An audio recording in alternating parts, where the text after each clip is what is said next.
All right. Hey, B Stars. So, this is your brand audit that I wanted to go over with you.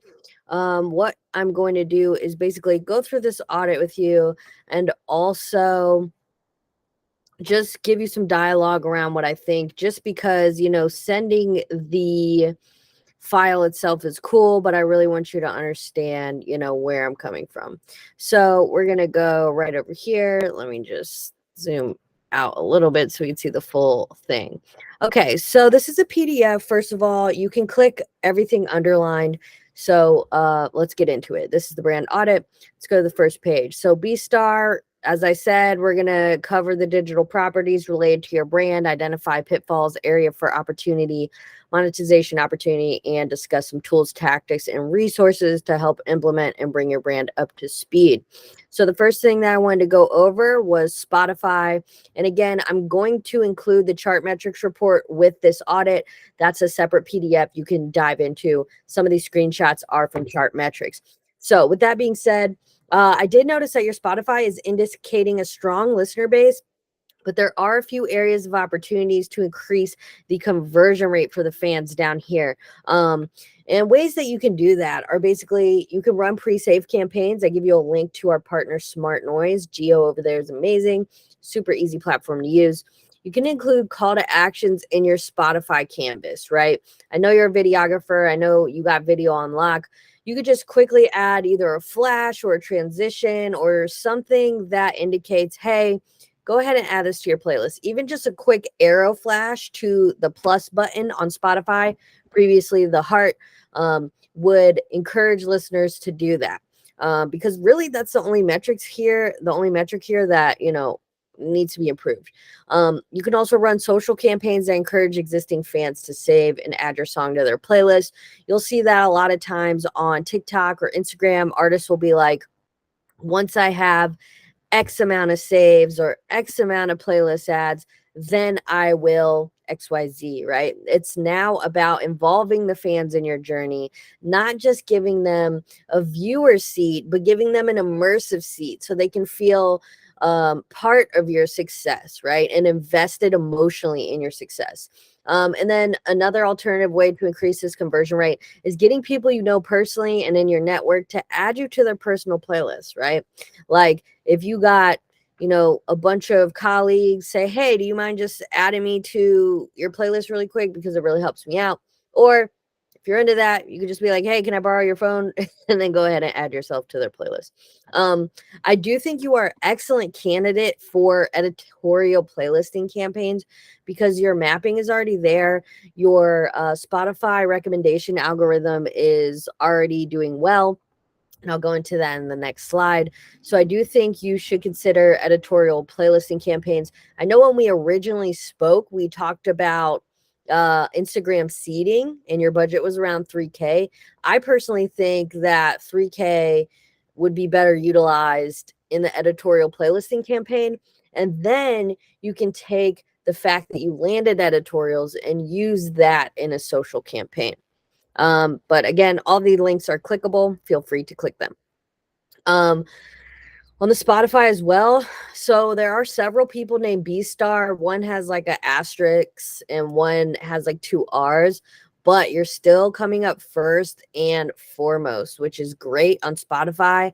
That is indicative of you having a very strong Spotify recommendation algorithm. And that's A1, man. Keep doing what you're doing. Good job. Apple Music, right? So I didn't see any playlist ads on the chart metric. I don't have access to your Apple artists back end, so I can't see much. But what I can see is that, everything looks good on your profile. It is mapped out enough to that you are getting recommended similar artists, so that's great. However, one opportunity for improvement is in the about section. There literally is just this, right? You just answered the question, and that's cool. I know Apple asks that, but if you are able to, put something a little bit more comprehensive in your about me section, that would help artists resonate with you. Help fans resonate with you, make them get to know you a little bit more. I think that is something that you should do. Also, always keep in mind SEO, search engine optimization, uh, social profiles, DSPs, they're all essentially search engines now. So when you are writing your About Me section, make sure you're including things that people may search for, right? But with that being said, like I said, the DSP mapping on the Apple Music's great, but let's improve the About Me section. And I'm going to move on to YouTube now. So YouTube is heavily underutilized for your brand, in my opinion. There are broken links in the About section for the channel, the Dreams link, and then there's also no TikTok link in the About Me section as well. Also, the About section is not optimized for SEO. It's very short and essentially doesn't say much. So what I would like to see on your YouTube specifically is, again, a more comprehensive About Me section. Make sure all those links work. Make sure including all the links that you can, because as creators ourselves, we often don't think like people in the mindset of a fan or a consumer. So you want to give them all the options you possibly can when it comes to finding you on other platforms, right? Because if I went to your YouTube and I'm 20 years old and I want to look at your TikTok, I go to the About section, it's not there. In some of the video descriptions, the TikTok link is broken. So just go through your YouTube and make sure that everything is working. And then overall, the channel as a whole needs to be more focused on SEO and leverage keywords with higher rankings and more relevancy in regards to search intent. Now, what does that mean? That means that I want your video to show up when people are searching for not you, right? In these tags, in the channel tags, you have like B Star, music, Hollywood.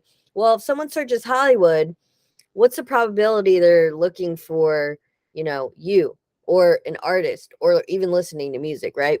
So what you can do is either look in your YouTube recommended videos, see which artists are there, and use the tags they're using. Or you can even use your data from Apple Music, take those suggested artists and put them in your tags. Because if someone listens to, I think Moneybag Yo was one in your Apple, they may listen to you. Or if they listen to Childish Gambino, they may listen to you. Or, so on and so forth. So just get creative with those tags, both in the video and the channel, right? And you're going to want to keep it very, very relevant. If you don't keep it relevant, you're going to confuse the algorithm on the platforms, and ultimately it's going to negatively impact your videos. So for example, you have the Hollywood video, or you're on the bikes. You could have done like beach bikes. You could have done things to do in Venice Beach, things like that, right? Because you are in a location. So talk a little bit about the location, do some tags about what is going on in the video, right? And with that being said, on a good note, you can see here that B Star, you're ranked number 9 for B Star, which is actually great because there's a restaurant called B Star, I think in California or Texas, and it's beating you out on Google. But YouTube, you're number 9. Keep it up. Keep spamming your name as many places as you can. That's relevant and makes sense. But yeah, I want to see these tags. I want you to max out as much as possible. Also, some of the descriptions, like I said, you're kind of inconsistent in the descriptions. Some of them are great and super full and exactly what they need to be, minus the broken links. And other ones are very short and don't have much information. So just make sure that you're being consistent in the quality of description you're putting on the videos. And I will include some tools at the end of this to help you do all this a lot easier. Here are some stats. I think this is a little outdated. I think you're up to like 7K now. And this is your audience, gender, and age, as determined by chart metrics. Again, it's going to be in the platform. I'm really happy to see that you have such a good balance of audience and gender. That's really nice. That means there's opportunity for a lot of stuff, right? So for example, if there is a GTR, right? Or some cool car in your video, go ahead and put that in a tag because you have a large male audience and they typically like cars. So, and this is just examples, but the point is, you know, leverage what's in your video to get your viewers' attention and include things that your audience likes and uses already. And I'll also touch on that a bit in the merch section. Opportunities for YouTube.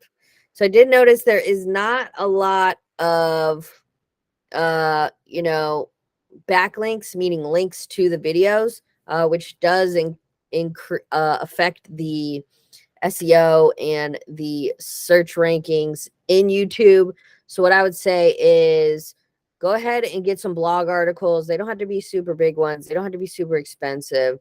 And feature the video in these blog articles so YouTube can tell that other areas of the internet care about this video. Some other things here. Some of your titles are too short. Some of them, the tags, there's not enough tags, and there were no end screens on several of the videos. So make sure you're hitting as many of these points here as possible. I kind of already went over in the last slide while I was rambling about the SEO here, so I'm not going to go over that. Just make sure that you're keeping it in mind. And when you are doing SEO, you want to think, are people searching for this? Are people searching for Lake County Rapper? Or would they be more likely to search for things to do in Lake County and then stumble upon your video and view it, right? Also on YouTube, you have 3 YouTube Shorts. YouTube Shorts is one of the best ways to get free eyeballs on your content. I know you're a video guy. I know you're dedicated to quality, but quantity does matter in today's day and age. So I would say, in lieu of going for the high production value, just pump out some videos, right? They can be even shot on your phone. But yeah, I would like to see the frequency of all of your short form videos across all platforms increase. You're currently doing the best on Instagram, but I'm going to give you a tool at the end as well that is going to help you, you know, do it easier, more effectively. But yeah, increase the amount of YouTube shorts, add end screens. I discussed that. And I discussed in the last